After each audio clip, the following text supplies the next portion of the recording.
Hola, bueno, bienvenidos y bienvenidas a otro video del canal. Hoy vamos a ver el texto Pulsiones y Destinos de Pulsión de 1915, que está en el tomo 14, de Morrortu Editores.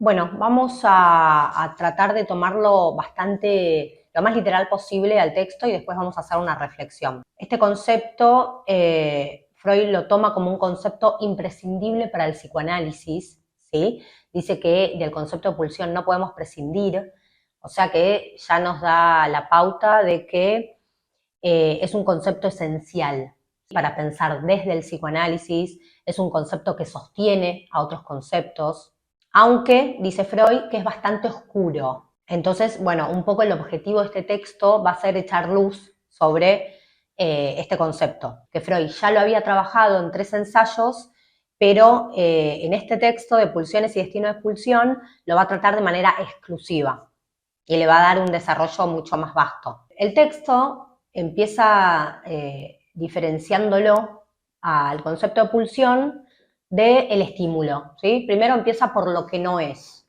O sea, no es un estímulo que proviene de afuera, que uno puede huir, porque como proviene de afuera, uno puede huir, ¿sí? Se va hacia un lado que no está el estímulo, actúa de un solo golpe. En cambio, la pulsión proviene del interior. Es una fuerza, dice Freud, que actúa desde el interior, que es una fuerza constante y no vale una huida, o sea, sería inútil aplicar una huida justamente porque se sitúa en el interior del cuerpo, dice Freud, en el interior del organismo.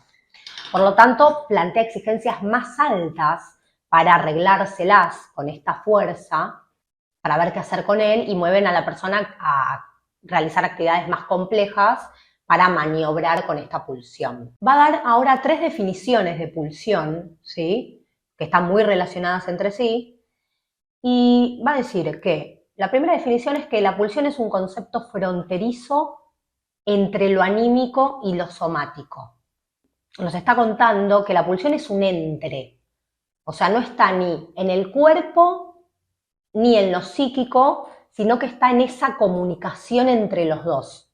O sea, la pulsión es la comunicación entre el cuerpo y lo psíquico, ¿sí? Entre cierto empuje corporal y ciertas cuestiones psíquicas, ¿no?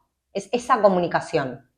Luego va a decir que es la segunda definición, es un representante psíquico de los estímulos que provienen del interior del cuerpo y alcanzan el alma, ¿sí?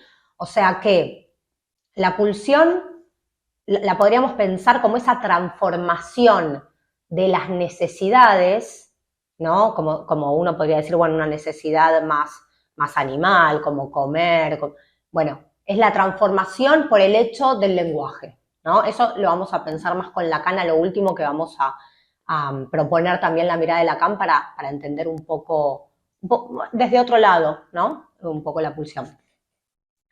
Y la tercera definición que da Freud dice que es una exigencia de trabajo que le es impuesta a lo anímico a consecuencia de su trabazón con lo corporal. Bueno, esas son las 3 definiciones que da Freud acerca de la pulsión, para que nos vayamos haciendo una idea de qué es la pulsión, ¿no? Como una fuerza del cuerpo que se expresa en lo psíquico, ¿no? Como esa comunicación entre el cuerpo y el alma, ¿sí? Que empuja al sujeto a hacer cosas, ¿no? El ejemplo que más popular así que se suele dar es, bueno, por ejemplo, una necesidad, comer, ¿no? Es una necesidad básica de todo ser vivo, comer. Bueno, en el ser humano no da lo mismo comer cualquier cosa. O sea, uno tiene hambre, pero tiene hambre de helado, supongamos. Eso sería como un ejemplo de una pulsión oral, ¿no? Porque vamos a hablar también de las pulsiones en plural, ¿sí? No es la pulsión, sino las pulsiones. Entonces, bueno, eso sería un ejemplo de que es una pulsión, ¿no? Es la transformación de la necesidad debido a que somos sujetos en falta, debido al lenguaje, ¿sí? Entonces ya no es hambre de cualquier cosa, sino es hambre de determinado alimento. Luego Freud va a decir que los términos que se usan en conexión con el concepto de pulsión son esfuerzo, meta, objeto y fuente, ¿sí? O sea, son términos que caracterizan a la pulsión, ¿sí? Y que nos sirve para seguir pensándola. ¿Por qué hago tanto hincapié en esto de ir pensándola? Porque me parece que la pulsión no es un concepto tan simple, ¿no? Y que tenga una definición que uno pueda decir, bueno, la entiendo, es algo que cuenta con una definición clara y determinante, no, es como ir pensándola con ciertos elementos, es muy difícil como de imaginar también, ¿no? Entonces, bueno, por eso incluso el texto de Freud, si bien da definiciones, a la pulsión se la bordea de algún modo. Va a decir que por esfuerzo de una pulsión se entiende la exigencia de trabajo que ella representa, ¿sí? Decíamos que toda pulsión es una exigencia de trabajo para lo psíquico, ¿sí? Que tiene que ver qué hacer con esto, digamos. La meta, en todos los casos, es la satisfacción. O sea, una pulsión quiere satisfacerse, ¿sí? Y los caminos de esa satisfacción son variados. El objeto de la pulsión es aquello por lo cual puede alcanzar su meta. Dice Freud que es lo más variable de la pulsión porque no hay un objeto originario. No es como el instinto que uno tiene una necesidad y hay un objeto para esa necesidad, ¿no? Acá no hay un objeto en la pulsión. O sea que el hecho de que el objeto sea sustituible nos habla de la complejidad de la condición humana, ya que cualquier objeto puede satisfacer esa pulsión. O sea que el sujeto puede satisfacerse con infinidad de cosas. Esto es muy importante para la clínica, ¿no? Digamos, cuando un objeto se pierde, ¿sí? Bueno, se puede apostar a una sustitución. Es muy maleable la satisfacción humana. También Freud dice que un lazo muy íntimo de la pulsión con el objeto resulta en una fijación de aquello. También hay fijaciones, ¿no? Y ahí es más difícil la sustitución. Por ejemplo, en ciertos duelos que terminan en melancolía, ¿no? Esto sirve mucho para pensar la clínica, que cuando veamos el texto duelo y melancolía vamos a trabajar más sobre esto. Luego va a hablar de la fuente de la pulsión, que es aquel proceso somático cuyo estímulo es representado en la vida anímica por la pulsión. Luego va a hablar de que hay dos grupos de pulsiones, las pulsiones de autoconservación, que son las grandes necesidades indispensables para la conservación del individuo, como la alimentación, y las pulsiones sexuales, que dice que son numerosas, brotan de múltiples fuentes orgánicas, aspiran al placer de órgano y se apuntalan en las pulsiones de autoconservación y luego se independizan de estas. Luego, la dicotomía entre las pulsiones va a variar. Va a ser entre pulsiones de vida y pulsiones de muerte, pero lo importante en Freud es que él siempre piensa que en el sujeto hay un conflicto. Siempre hay una dicotomía, nunca hay una armonía en el sujeto, ¿sí? Siempre hay tensiones entre la realidad, la exigencia de la realidad y los deseos, tensiones entre los mandatos y la moral, lo que más adelante va a llamar super yo, y lo pulsional, lo que puja, lo que impulsa, ¿no? Siempre Freud va a pensar al sujeto en términos de conflicto. Entonces, como hay conflicto, hay que negociar, ¿no? Muchas veces el síntoma es una negociación en algún punto, es una solución de compromiso. El punto es que conlleva mucho padecimiento. Entonces, Freud, digamos, lo que va a apuntar es, bueno, al reconocer ese conflicto, ¿no? Y a tratar de arreglárselas de otro modo, menos costoso, no a través del síntoma. Luego va a hablar de los destinos que pueden sufrir las pulsiones y que son defensas contra las pulsiones, ¿sí?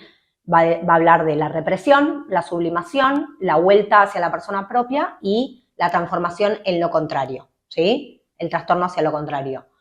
¿Por qué va a decir, va a proponer esto? Porque va a decir que muchas veces las pulsiones son un problema para el sujeto. Entonces, bueno, no pueden expresarse y se transforman, se reprimen. La represión y la sublimación las va a tratar en otros textos y acá va a tratar las otras dos, ¿sí? La vuelta hacia la persona propia y el trastorno hacia lo contrario. Un ejemplo de la vuelta hacia la persona propia es el masoquismo como resultado de un sadismo vuelto hacia el propio yo, ¿sí? O sea, Freud en este texto no pensaba que había un masoquismo primario, sino que este era secundario, o sea, resultado de un sadismo. En el texto El problema económico del masoquismo sí va a pensar que el masoquismo es originario y es independiente del sadismo, ¿sí? Pero este texto, o sea, El problema económico del masoquismo es un texto posterior a este. Acá piensa algo distinto. El trastorno hacia lo contrario dice que se divide en dos, la vuelta de una pulsión de la actividad a la pasividad y el trastorno en cuanto al contenido. Ejemplos del primer caso sería placer de ver, exhibición, de la activa a la pasiva. Y luego, la mudanza en cuanto al contenido solo es observado en un caso, la transposición de amor en odio. Y acá reflexiona acerca del amor y el odio, ¿sí? Tema que va a continuar pensando en el texto El yo y el ello, que vamos a ver más adelante. Va a decir que el amor y el odio tienen orígenes distintos, que luego se oponen y finalmente muchas veces se mezclan en lo que se da a llamar una ambivalencia, ¿sí? Una ambivalencia de sentimientos, ya que hay amor y odio dirigidos a un mismo objeto, ¿sí? Dice que el odio es más temprano, aparece primero que el amor. Dice que no es que las pulsiones aman u odian, sino que esto tiene que ver con una cuestión del yo. Dice que el amor se instala en el vínculo con otros que satisfacen las necesidades de las pulsiones sexuales sublimadas y las sexuales en sentido estricto, y que es originariamente narcisista y después pasa a los objetos que se incorporan al yo ampliado. Y respecto al odio, va a decir que es el rechazo que el yo opone al comienzo, al mundo exterior, prodigador de estímulos. Bueno, hasta acá el texto. Ahora vamos a decir algunas palabras para seguir pensando la categoría de pulsión. Lacan va a decir, me parece que es importante lo que dice Lacan porque nos sirve para entender mejor esto. Lacan va a decir que las pulsiones son el eco en el cuerpo del hecho de que hay un decir. O sea que esta definición, que me parece muy esclarecedora de lo que son las pulsiones, acá Lacan va a poner la causa en el decir, o sea que invierte a Freud. Cuando Freud, por ejemplo, dice que la pulsión es un representante psíquico de los estímulos que provienen del interior del cuerpo, ¿no? Es como si Freud pusiera más la causa de una pulsión en el cuerpo, o en todo caso, por momentos es ambiguo y quedan como en un mismo piso de importancia lo psíquico y lo corporal. En cambio, Lacan va a poner lo determinante de una pulsión en el decir de un otro, en el decir, por ejemplo, de una madre sobre su hijo, que va armando un cuerpo, ¿sí? Entonces esos dichos van armando un cuerpo, van resonando, van, si quieren, sexualizando, libidinizando determinadas zonas erógenas, zonas de placer. Entonces, bueno, acá Lacan va a invertir un poco la ecuación. Decíamos al inicio, creo que la pulsión tiene su origen en el texto Tres ensayos, en 1905, en donde presenta la pulsión enlazada a la sexualidad, ¿sí? O sea que la pulsión tiene que ver con un empuje sexual. Con la introducción del concepto de la pulsión podemos pensar una sexualidad más allá de la genitalidad y de la reproducción, ¿sí? Como se solía pensar en muchos campos académicos. Las pulsiones son parciales, ¿sí? Está la pulsión oral, la pulsión anal. Entonces va como fragmentando al cuerpo, ¿sí? Y a los placeres, a las zonas. El cuerpo aparece como un cuerpo con agujeros pulsionales, agujeros porque hay un vacío que permite el movimiento de la pulsión, ¿sí? Es decir que con la introducción de este término, Freud propone un modo novedoso de pensar al cuerpo, de pensar la condición humana, de pensar esa comunicación entre lo psíquico y lo corporal, de presentar como el empuje del sujeto, ¿sí? Y la transformación, si quieren, de lo que es la diferencia entre lo que es un animal y un sujeto, que el sujeto no se mueve por instintos, no se mueve por necesidades, sino que está trastocado por todas las cuestiones subjetivas, la cultura, el lenguaje, el vínculo con los otros. Es una manera de decir también de que sin palabras no hay cuerpo, ¿no? El cuerpo se constituye con palabras, el cuerpo está hecho de palabras y la pulsión es una manera específica de concebir lo humano. Vamos a seguir pensando este concepto porque, como les dije, me parece que es un concepto complejo y lo vamos a seguir pensando y también lo vamos a seguir pensando con Lacan más adelante. Vamos a dejar por hoy y vamos a seguir la próxima. Les mando un saludo y no olviden suscribirse al canal, así saben cuando subo un video nuevo. Nos vemos.